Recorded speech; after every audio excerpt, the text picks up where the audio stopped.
Menteri Koordinator Bidang Perekonomian Airlangga Hartarto menegaskan dirinya akan hadir dalam sidang perselisihan hasil pemilihan umum atau PHPU Pilpres 2024 di Mahkamah Konstitusi atau MK pada Jumat 5 April 2024. Hal itu ia sampaikan usai melepas mudik gratis Golkar di DPP Golkar Selipi, Jakarta, Rabu 3 April 2024. Adapun Airlangga juga mengaku telah menerima undangan dari MK untuk memberikan keterangan terkait pemilu tersebut pada Selasa malam 2 April 2024.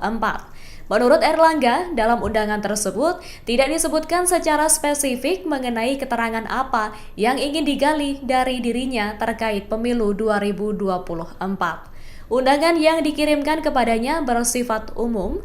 Diketahui Airlangga bersama 3 menteri lainnya di Kabinet Indonesia Maju dipanggil oleh Hakim MK untuk memberikan keterangan terkait pemilu 2024.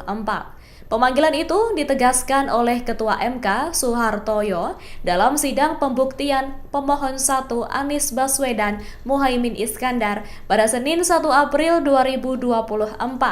Keempat menteri yang dipanggil MK diantaranya Menko PMK Muhadjir Effendi, Menko Bidang Perekonomian Airlangga Hartarto, Menkeu Sri Mulyani Indrawati, dan Mensos Tri Risma hari ini. Download Tribun X sekarang, menghadirkan lokal menjadi Indonesia.